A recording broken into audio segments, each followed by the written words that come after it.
The methodology can be a combination of monetary and non-monetary. It's a combination, can be a complement to income measures of poverty, um, in a way that if a, it's it you have you have to adopt a simple module that asks people, ask the society in a national representative survey, what do they think are the necessities that they should not live without?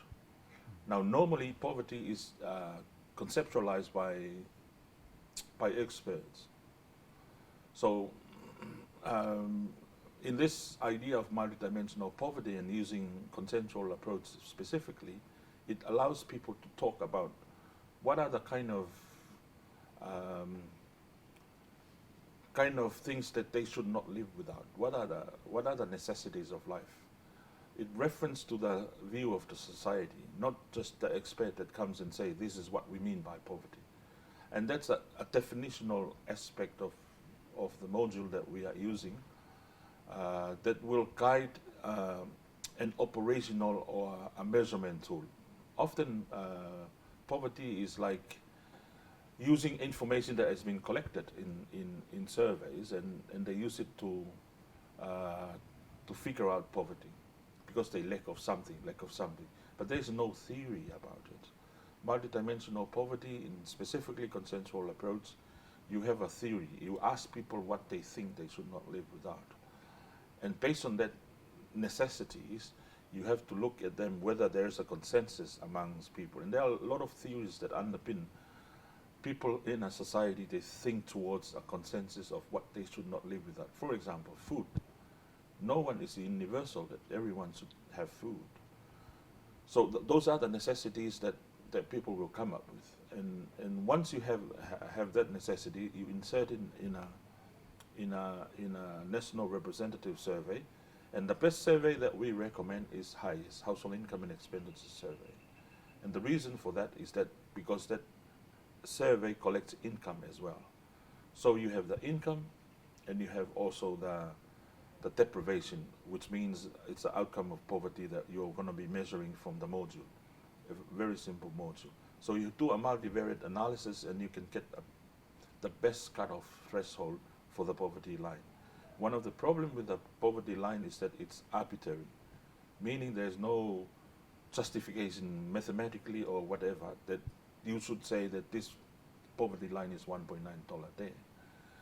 Hence, you have a more justifiable threshold in terms of combining the deprivation and also the income. And inserting it in a household income and expenditure survey, you will see people, and you can distinguish people that lack of the necessities due to affordability. That's because they are poor, they can't afford. And those people who are who don't have those items because of their choice. For example, people choose to miss meal because of their religious belief.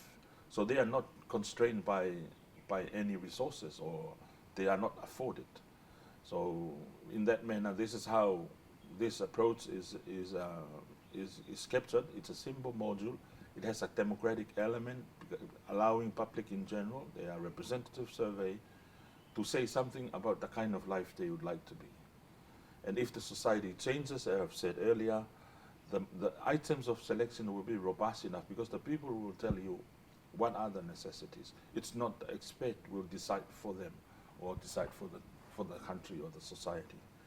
So in my view, with the fact that using multidimensional poverty is contextually appropriate to small island developing states, and not only that, using consensual approach, which is a multidimensional poverty approach, is in fact giving opportunities to people, and it's robust enough. And one final thing about the module, it's because it has a defined theory, you can scientifically test it. You can test it whether they are reliable. Remember, poverty is a concept. You can't measure a concept. And you need to have indicators, something that will tell something about the underlying construct. And how can you do that? How can you test whether they are valid enough? Is you use statistical properties. You use statistical testing and modeling to see whether that item selected by the general public is valid or not. A lot of people collect things and say, this is a bad thing. Yes, we know that it's a bad thing, but we don't know whether it's measuring poverty or not. So a lot of poverty research and approaches comes up with items and selections, but you are not scientifically know that whether they are valid. One is valid, another one is reliable. Reliable means if there are infinite number of bad things happening, and if you're selecting some of them and then putting them back and select another different sets, they should be coming up with the similar results. So additive and their suitability. There are a lot of statistical testing that you can do through the selection of items, and the best people to select the items is not the expert, it's the society themselves. We have a theory, cultural ethos, where people tend to think of the same thing. Very contextually appropriate. We are living in a small island states. We know each other. No one has a compounded reality to hinder what they know they should have in a society.